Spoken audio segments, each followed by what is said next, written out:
This is the end of the fight for Bogle. On the same Sunday on which he outrides Jackson, his men are retreating before Hull's galloping column, driving south from Port Antonio.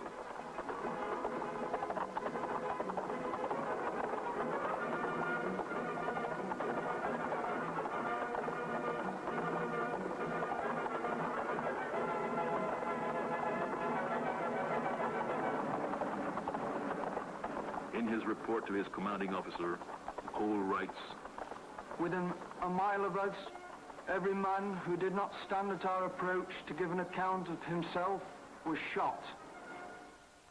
I am of the opinion that upwards of 60 rebels were killed yesterday by the troops under my command."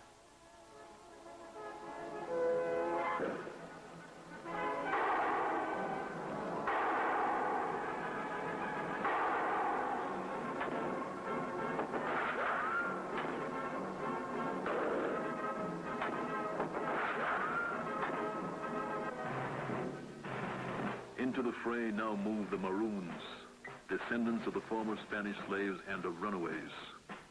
Bogle had expected them to come in on his side. Instead, they come in to help Governor Eyre, who describes them as a fine body of men. Hayfield and Moortown maroons, coming together under Colonel A.G. Fife, sweep the interior.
The innocent and the guilty, the curious and the rebellious, men and women, the young and the old, all are swept up in the smoking cauldron of revenge. Before this period of martial law is over, nearly 500 people will be shot or hanged, and 600 more will be whipped. Over 1,000 homes will be burnt. Nelson in Port Antonio is hanging like fun by court-martial. I hope you will not send any prisoners. Do punish the blackguards well.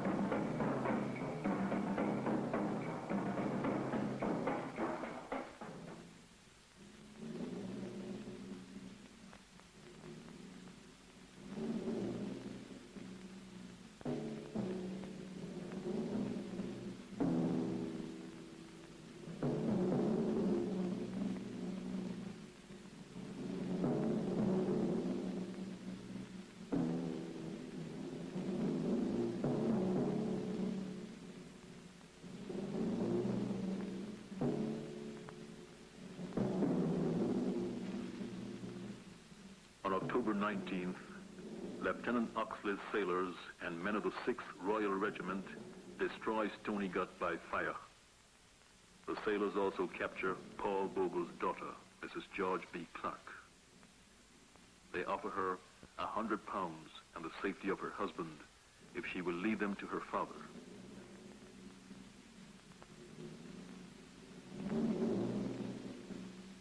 They put a rope around her neck and put her on a horse. She is greatly distressed and leads them by a devious route, and they do not find Paul Bogle.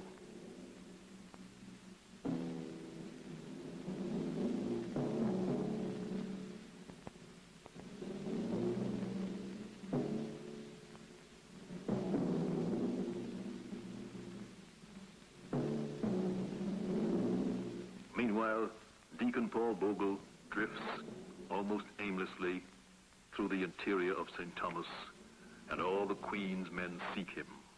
There is a price of £400 on his head. He has heard of how the people whom he has tried to help are being shot and hanged and whipped. He sees the smoke of their burning homes, and it is said that there descends upon Deacon Bogle an awful sense of responsibility for everything that has happened. He thinks that if he is captured, if he is sacrificed, then the killings and the burnings may stop.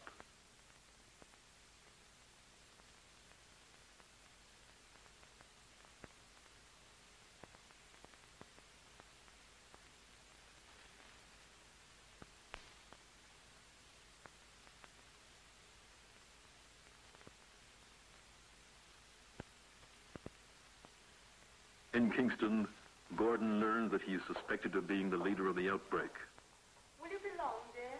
I don't know, my dear. It depends on how long more this takes. George! In here, Mama. George, they're all saying you're behind this horrible rebellion, that you're responsible for everything. Oh, Mama. But I'm telling you what they're saying, my dear. I know it. This thing in St. Thomas has given my enemies just the opportunity they've been waiting for. I expect they'll attack me left and right. You must get away. Why do you wish me to go away? You wish me to appear as if I were guilty? No, I know you are not guilty, but I don't know what will be the circumstances if you are taken. They will try to rescue you. Mama, that's enough. You're upsetting George. If you don't do it for your own sake, do it for others. Well, if it'll help the peace of mind of those around me, I'll keep myself quiet for a day or two. But to go away, to make myself appear guilty, that I never will. Oh, dear. I don't know whatever will become of us.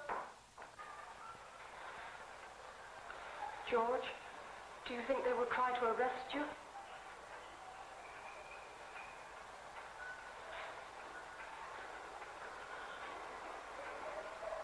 On Tuesday, October 17th, Gordon hears that the government intends to arrest him. He goes to headquarters house on Duke Street with his friend and medical advisor, Dr. Alexander Fides. He goes to give himself up and confront his accusers. He is promptly arrested by Governor Eyre himself and by the Custos of Kingston, Dr. Bowerbank. He is taken aboard the Wolverine.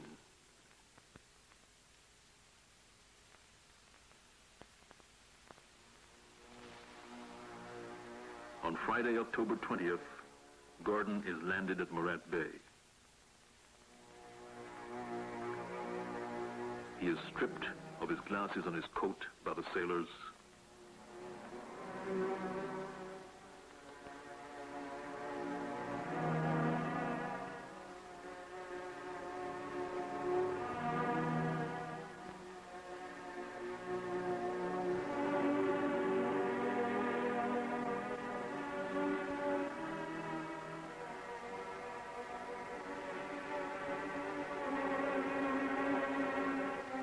He is heckled by his guard.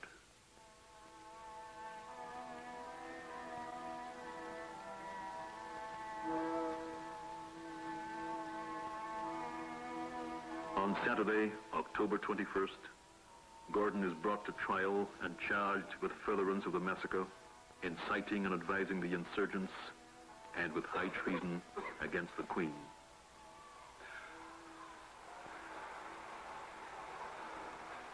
To the people who often complain to me, I have always recommended patience and perseverance. And as proof of that, I have always endeavored to have their votes recorded in order to obtain a legitimate position. And I solemnly declare before my Maker and this court that I never knew from Paul Bogle or any other person an insurrection of this kind. No evidence is found to support the charges against Gordon. Nevertheless, he is found guilty and sentenced to death, but he does not know when he is to die. On the morning of Monday, October 23rd, Gordon is told that he has 1 more hour to live. He reads a couple of chapters from a Bible, then writes a letter to his wife.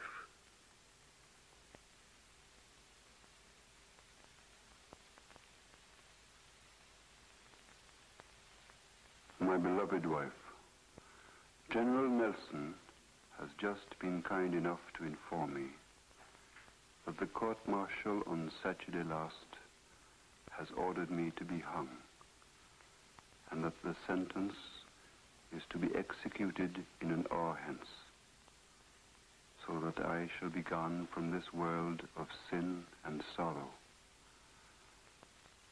I do not deserve this sentence, for I never advised nor took part in any insurrection. You must do the best you can, and the Lord will help you. And do not be ashamed of the death your poor husband will have suffered. At the end of the hour, Gordon is marched under a guard of the 6th Royal Regiment to the place of execution.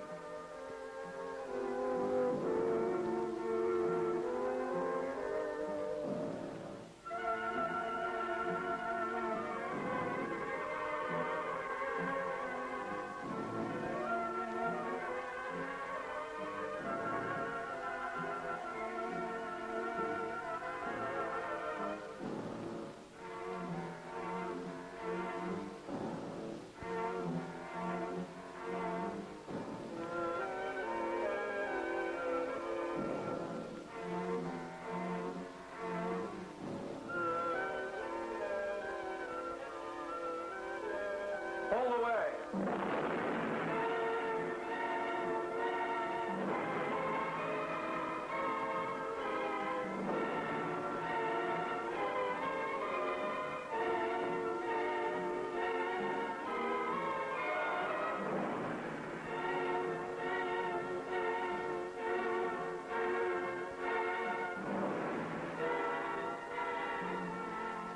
On the afternoon of the same day of Gordon's death, Monday, October 23rd, Paul Bogle crosses through a cane piece on the road between Torrington and Stony Gut.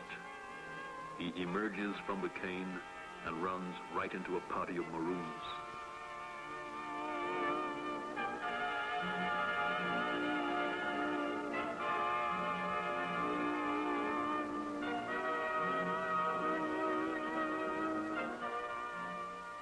They take him to Morant Bay. Moses Bogle is also captured, but only after a desperate fight.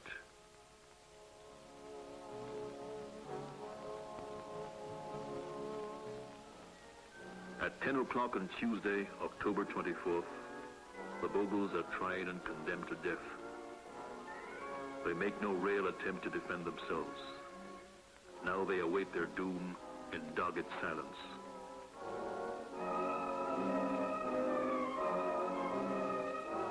Nearing 5 p.m., they are taken to the place of execution. Bogle was a man with a strong social conscience who could not stand aside and do nothing when there were wrongs to be righted. Today, most of us understand what he was fighting for because we believe in justice and in government for the people. In a moment of extreme exasperation and anguish, when it seemed that all methods of peaceful persuasion had failed, Paul Bogle organized a demonstration in force against the Custos and magistrates of St. Thomas. For this, he died, and about 500 others perished with him, and 600 were whipped, and over 1,000 homes were destroyed. But it was not in vain. For as a result of the rebellion, the form of government in Jamaica was changed, and another form of government was set up which began to establish and guarantee the rights of the people and to reform the institutions of administration and the machinery of justice. Civil and judicial rights were successfully defended and established in Jamaica, and there has been no falling away from these principles since 1865. Paul Bogle achieved his object, and Jamaica today is the better because of that wild blow he struck for justice back in 1865.